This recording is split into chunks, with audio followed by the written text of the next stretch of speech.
The USA has always been known as the land of plenty, a place of wealth and opportunity. Yet for Americans, things have hit rock bottom, with the situation looking almost as bad as it did in the 1930s Depression era. The American middle class would be considered well off by European standards. Their yearly income is between $40,000 and $120,000, and yet they are struggling more than anyone else in the US to meet their daily living expenses.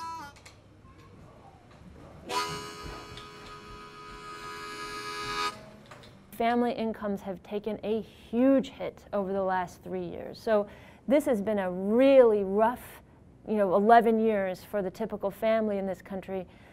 And it came on after 30 years of people just hanging on. The middle class is being wiped out in the United States. It's becoming what was the working class in the 19th or 18th centuries.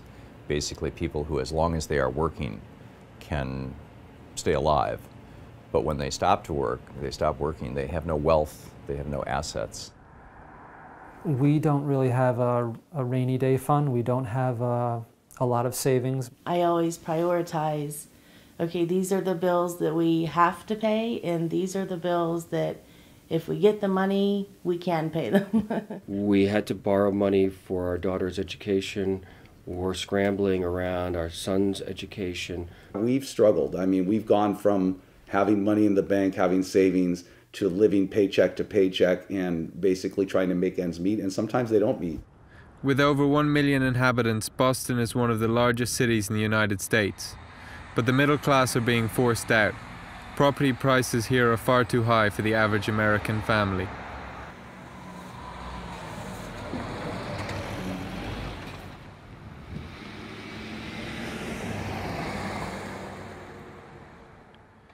This is the home of the Cox family.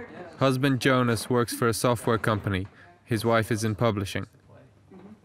After the birth of their first child, Jonas's wife stayed at home for a year. Without a second income, the family nearly went through all their savings. A few months later, Jonas lost his job. Although he was only unemployed for 4 months, the family savings are gone, and they are now deeply in debt. We tend not to talk about our financial lives. We tend to keep it pretty private. Both my wife and I think, have been that way. Even in my family. Like the Cox family, 3/4 of all Americans are so out of pocket that their monthly income is not enough to maintain their debts, let alone feeding their family and putting a roof over their heads.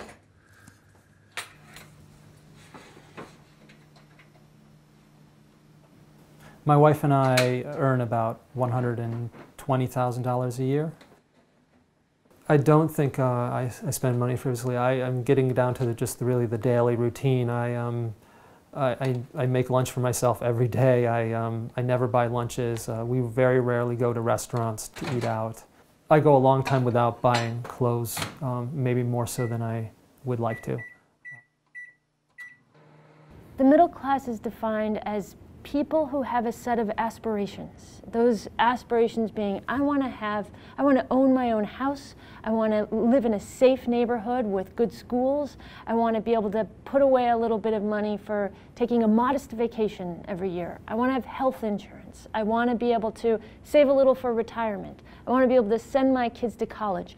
Those sorts of things that make up what I would call the middle class basket. Traveling north from Boston is a bleak journey through the old industrial towns of New England. Their heyday has long since passed. Textile manufacturing was outsourced many years ago to third world countries offering cheaper labor.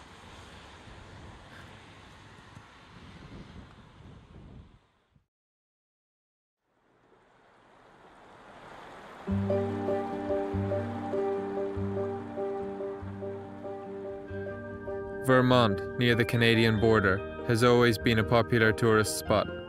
Its many ski resorts and stable weather conditions have made it famous for its winter sports.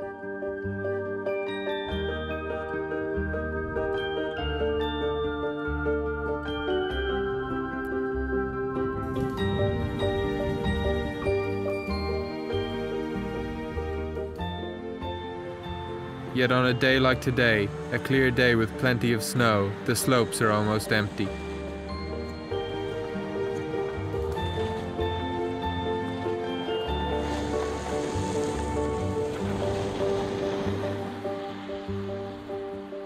Within the villages of Vermont, you can still find the old American spirit. Neighbors trust each other, front doors always stay unlocked. Here you find people that still treasure the original pioneering ideals. Hard-working yet wayward free thinkers. People that want to live in harmony with nature and are conscious of their environment.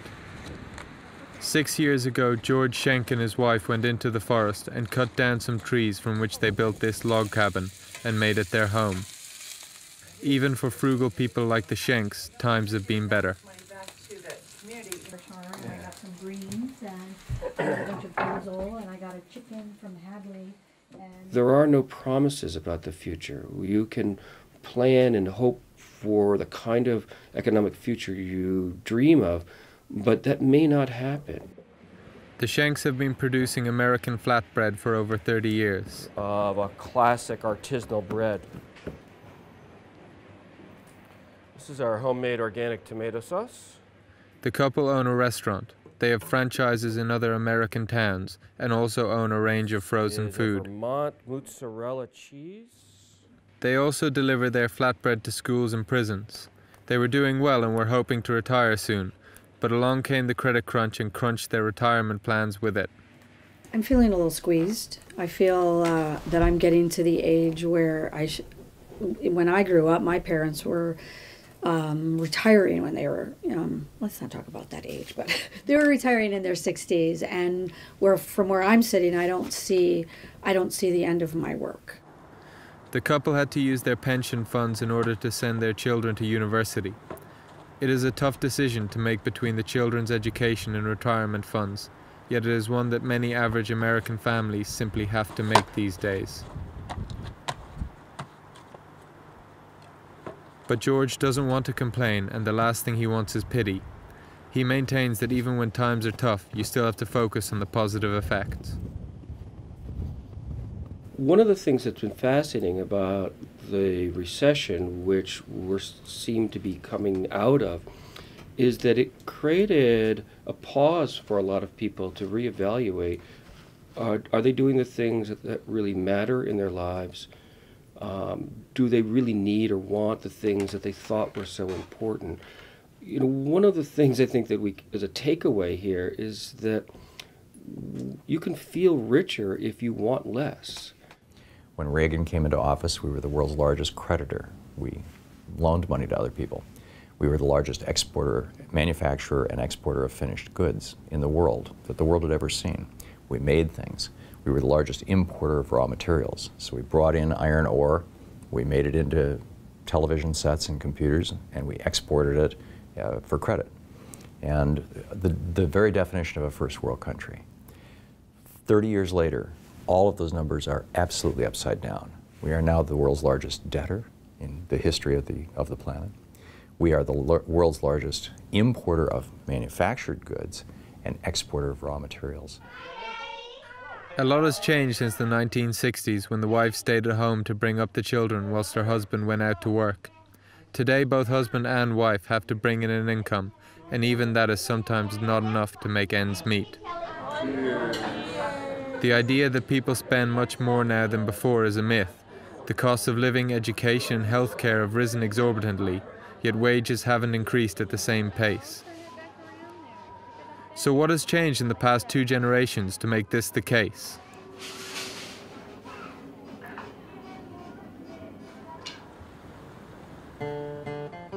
On this farm in Vermont, 3 generations are living under one roof.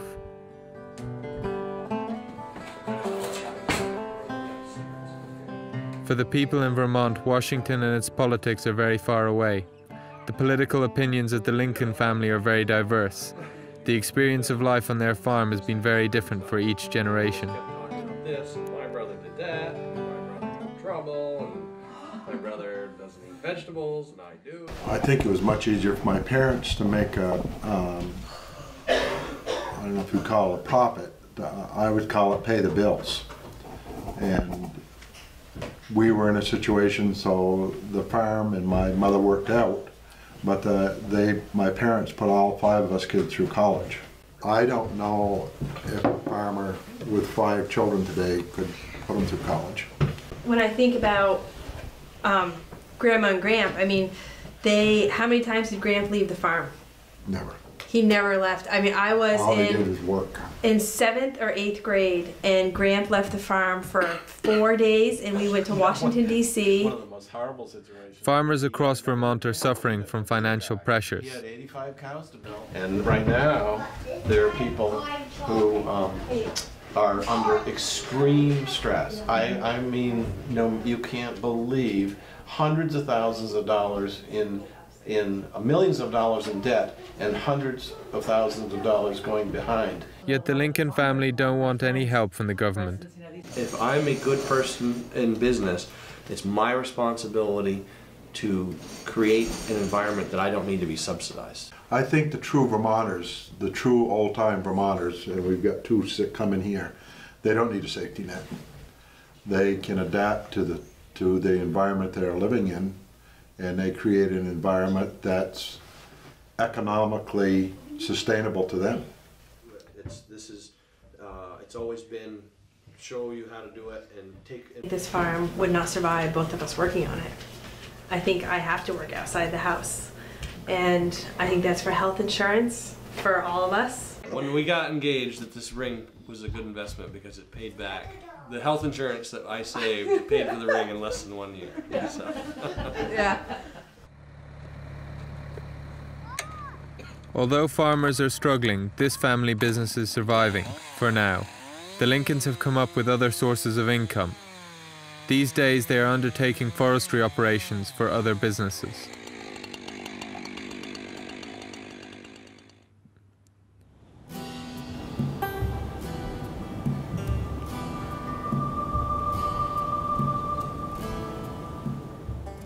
On the other side of America from Vermont, right by the Mexican border, lies the state of Arizona.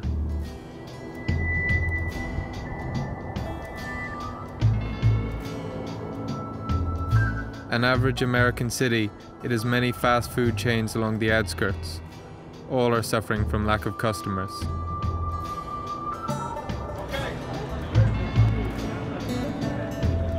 The property market in Arizona is on the verge of collapse. Nowhere else in America have so many people lost their houses through repossession, mostly because the property owners were unable to pay off their credit card debts. Katinka, let me show you this home that is bank-owned, foreclosed. First of all, the fountain normally would be flowing. Estate agent Jennifer O'Brien shows us around a repossessed property.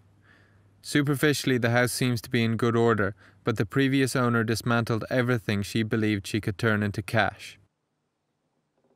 What the real estate agents have been doing for, hundreds of years, which is selling homes. We're in the business of selling homes. The banks let houses like this deteriorate, and they don't sell them in a timely fashion.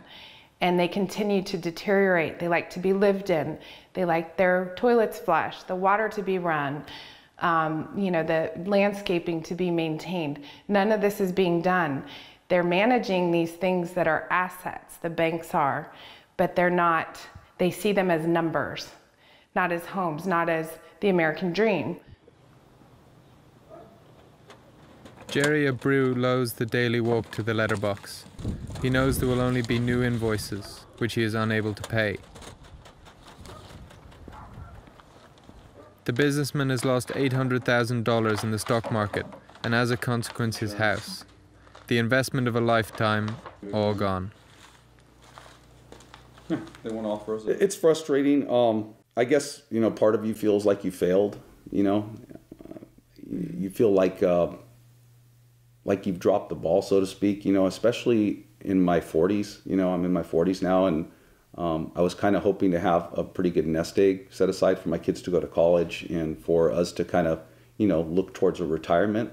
And now it's kind of like starting over. In contrast, the banks got billions.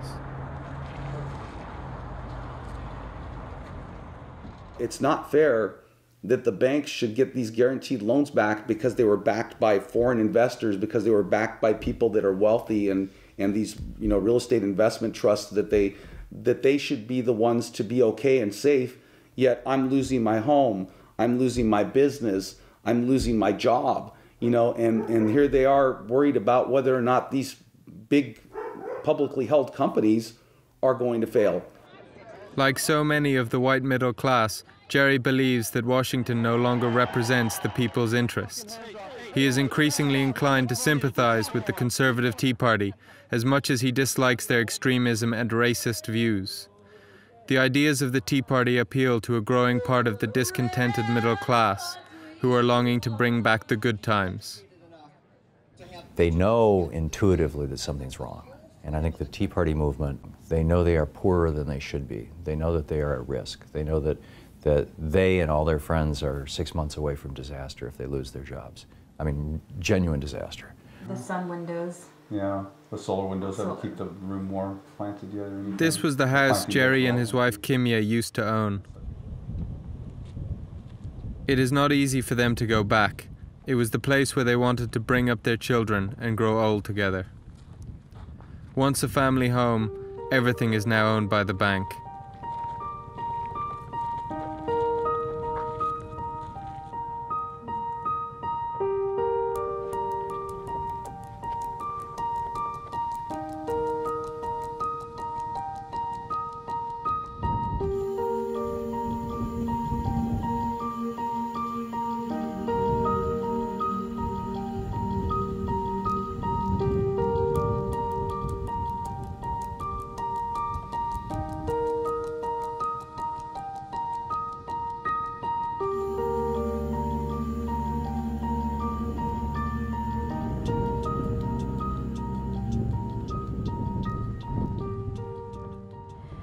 I try not to go there, you know, but I do feel a little, you know, sad to see it again. Be strong and move forward.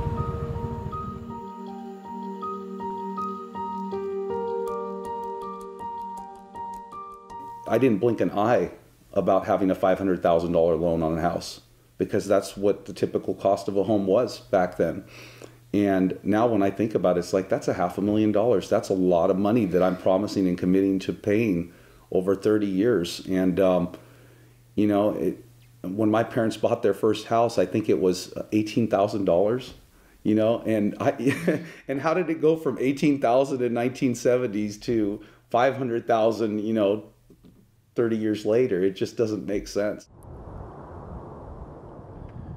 The collapsing property market is only one symptom of the economic downturn affecting America's middle class. Firmen suchen nach einem kurzfristigen Gewinn, kurzfristigen Profiten. Companies are looking for short-term profit, a quick fix if you like. Ist zum Beispiel bei der Krankenversicherung zurückzunehmen. One of the easy ways is through health insurance. They now let the employees themselves pay for it. Andere Sachen sind der größere Wettbewerb. Another problem is the increased competition with China and other low-wage countries, as well as a lack of organizations like the unions. Und das Abnehmen des Organisationsgrades. Only 7.5% of all Americans are union members. That puts the individual in a very vulnerable position. Die Position des einzelnen Arbeitnehmers sehr viel schwächer geworden in den letzten Jahren. $681 million. The weakening of the unions had already started during the Reagan presidency. Ronald Reagan took on the toughest union at the time, the air traffic controllers. He broke down the strike and set the tone for the future. Today, the decline of the unions continues. In Wisconsin, the Republican Governor Scott Walker made it his goal to break up the teachers' union, who were supporting Obama's democratic politics. In the United States, you have no right to sick days off from your work. You have no rights to vacation. You are not guaranteed, you know, a strong pension from your employer. You are not guaranteed health care from your employer. All of those things are taken for granted from people in other countries. But in the United States, this is something that we have less and less of, not more and more of. The gap between rich and poor is increasing rapidly. Right now, the top 1% of Americans own more wealth than the bottom 90%. And the top 1% of Americans earn more income than the bottom 50%. People think, yeah, okay, rising inequality is objectionable. But is it bad? Is it bad for the country? And one thing that I think is important to think of at the same time is what's going on with mobility. people aren't moving up and down the income scale. People are really stuck where they were born. Means that goes against core American values. That means that this idea of people have equal opportunity, people have the opportunity to make their mark, to make their millions. It's just not there. Many Americans have lost hope of change. Every month around 120,000 people are declared bankrupt. One such couple was Amy and Jeff Nisley. Jeff is working in middle management of a bank and Amy is a childminder. They don't want to say exactly how much they are earning, but it's only just enough to take their kids camping once a year. That is their only luxury.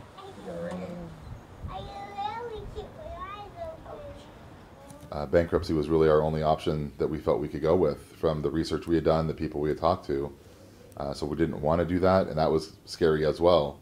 But it just seemed like it was the best solution for us to get out from under that big rock that just seemed like it was holding us down. I think that our society does need to focus more on the United States, on us. And as far as, I think a lot of the lower class get a lot more help from the government.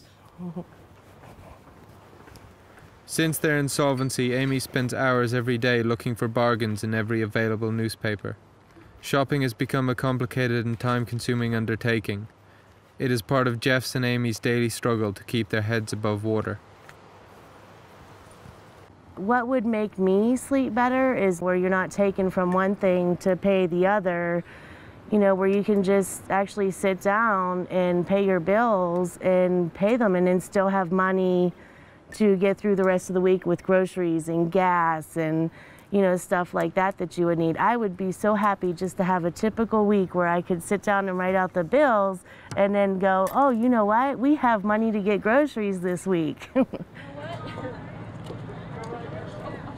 There will be more women declared bankrupt in the US this year than women obtaining a university degree. There will be more children in the US this year with bankrupt parents than divorced parents. The most frequent New Year's resolution in the past 5 years has been paying off debts. Without a doubt, all this has a devastating impact on American society. What happened was that this gradual shift of the mythos moved from I will work and I will build and I will be part of this to I'll hit the jackpot.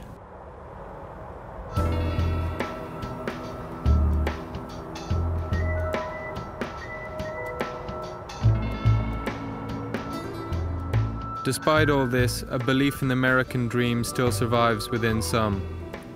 Rob and Sarah Hammelman made it their ambition to grow wine in the Arizona desert.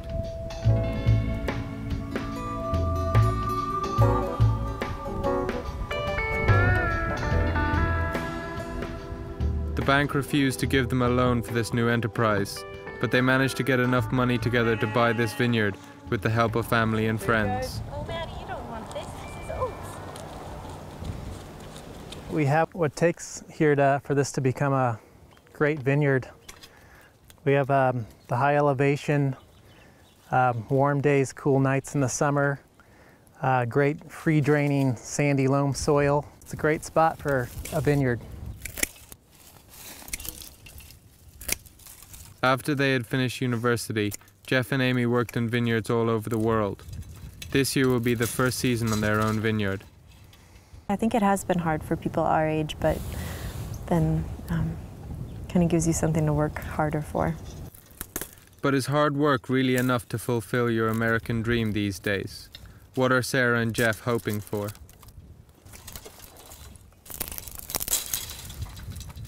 I would wish for America to have, for the financial institutions and people in power to be more responsible, to kind of think ahead of what their actions are doing. It seemed like the things that led to the collapse were very short-sighted.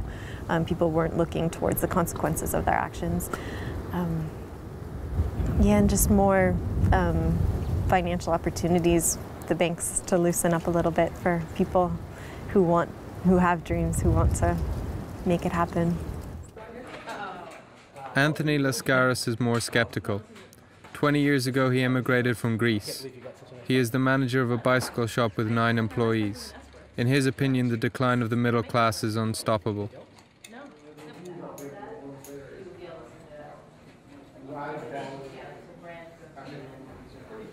I mean, it's really tempting to insist on protectionism and isolationism and thou shalt not import goods from overseas.